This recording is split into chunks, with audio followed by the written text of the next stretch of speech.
Alright, so the deck I'm currently using for climbing in gold is 4 Marines, 1 Adrenaline, 2 Stealth Blades, 3 Snipers, 4 Rocketeers, 3 Engineers, 3 Energy Beacons, 4 AP Strafings, 1 Triton, 2 Shotgunners, 2 Grenadiers, and 1 Riot Trooper. If you don't have Triton, that's fine. If you do the 500 Soulstone legendary, what's it called? The 500 legendary pack that you get from completing the puzzle, you have a 50-50 chance of either getting Triton or Foodie, and they're both amazing. So either one you have is fine. So if you don't have Triton, then that means you definitely have Furry, so you can put her in the deck instead. And they cost the same, so it doesn't change anything. I'm also thinking of using this deck if the one that I just showed doesn't work out. This will be 4 Marines, 2 Stealth Blades, 3 Snipers, 4 Rocketeers, 3 Engineers, 3 Energy Beacons, 4 AP Strafings, 1 Triton, 2 Shotgunners, 2 Grenadiers, and 2 Pulse Tanks.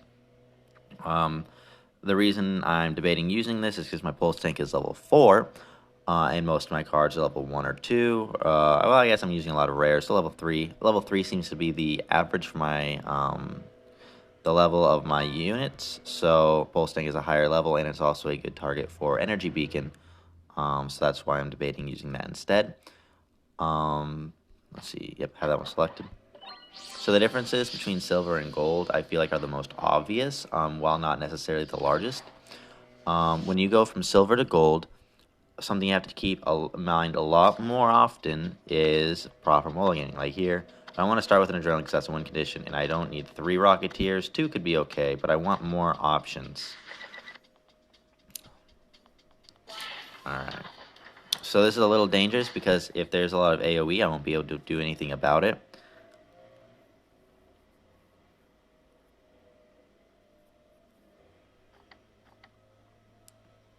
I'm going to play the Rocketeers instead of the Energy Beacon first because I want to have some board presence already in case he does play AoE. Now I have an AP Strafing, so I'm a lot more alright with him playing a lot of stuff like this. I'm going to play the Sniper here so I can get rid of the Punch Tank.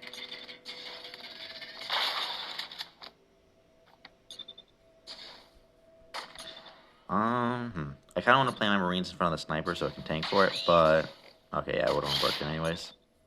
Wow, did one War Pig kill my Sniper? I don't know if that's normal interaction or if his War Pig's a higher level.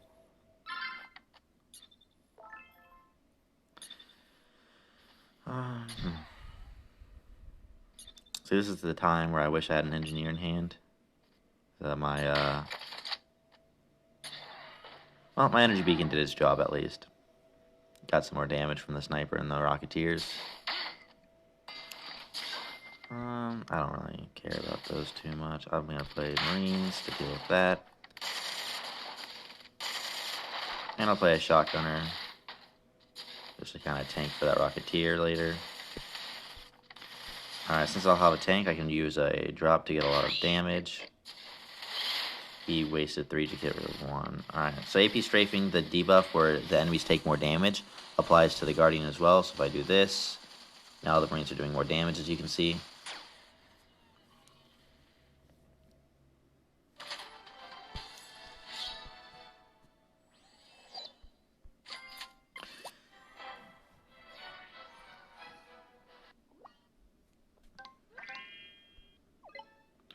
So the difference between this deck and the one I was using in silver is that so I haven't used any money on this account, obviously, and I've only bought one of the Republic starter packs. The only thing since then that I have purchased is the 500 Soulstone Legendary pack. I got that, as everyone, once you get to gold, should already have that unlocked. So I want to make sure I'm keeping par with you guys, or at least not too far behind and not ahead at all for sure. Like I was saying, in in gold, you just want to be a lot more careful of having. Oops, that was later than I was expecting. It should be out and cooldown. Nope. Oh, this should not take too much damage. Oh, it missed because it got pushed. Okay, new tech. Didn't know that existed. Alright, my Rocketeer lived. That's good. I have a lot of single target. Ooh, perfect.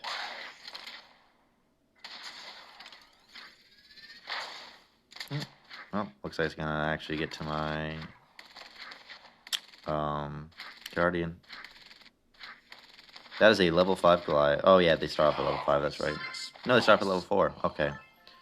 So somehow this person's gotten 2 Goliaths at level 3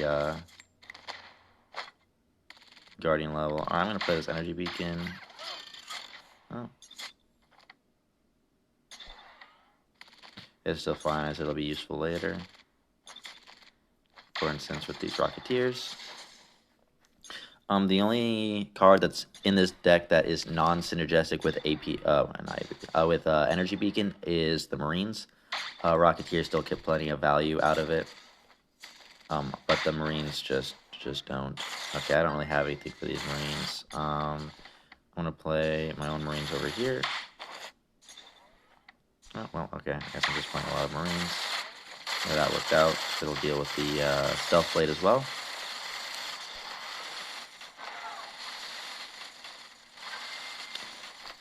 I'm gonna play perfect sniper right here. Hopefully it targets stuff. Nope. Targeting's hard.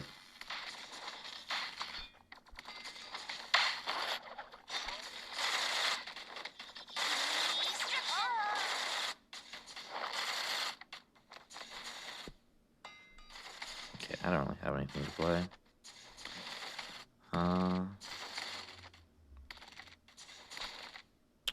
I'm gonna play this, but I have to play something, and hopefully, yep, Shotgunners works. Oh, okay, cool, that worked out. Perfect, this is a value AP strafing. Put some Rocketeers. Oh, they targeted that. Right. Play an Engineer, heal everything up, and it'll deal with the Rocketeers before dying. Oh, okay. Looks like he gave up, I guess. No? I have no clue what's going on. Something you can do is Rocketeers Triton. Alright, here we go. That's maybe strafing I needed. And this will basically wipe up everything but the Rocketeers, and Triton can finish them up.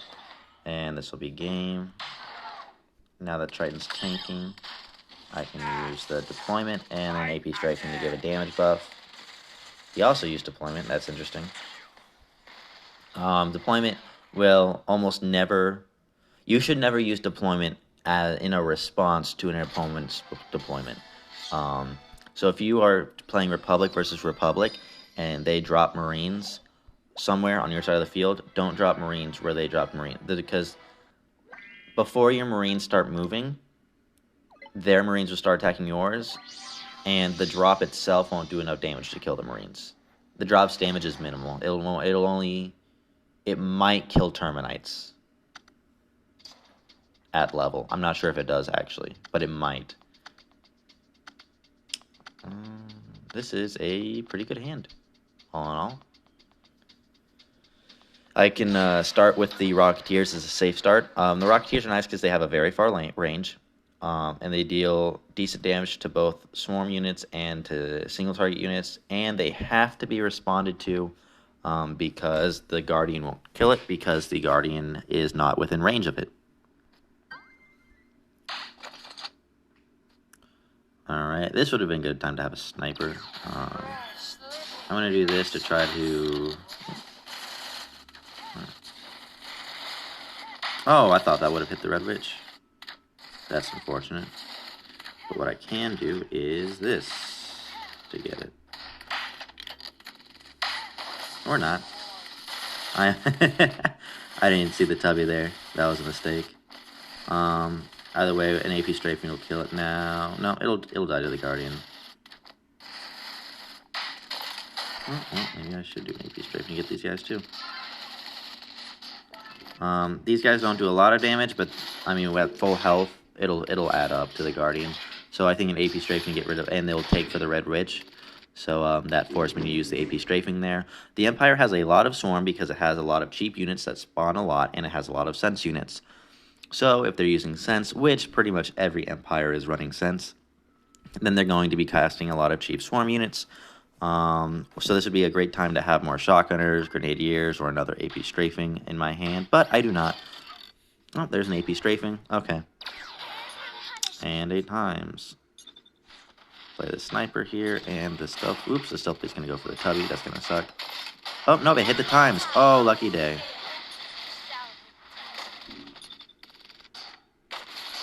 Alright, engineer to heal this.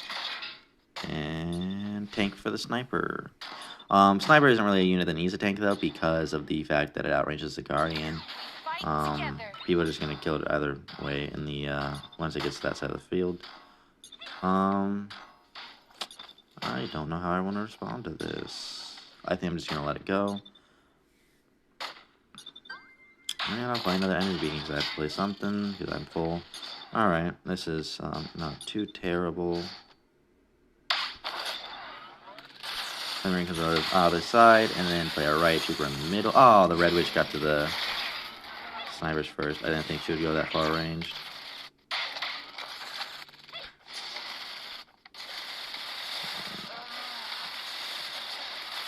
Alright, so I have a lot of units on the field.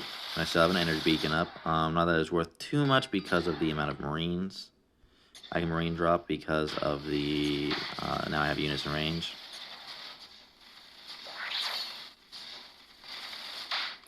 Just a heads up, the Thorns does work on the Guardian, so if you put it on your Guardian, it'll work. He should have done that here. He didn't, probably because he didn't know.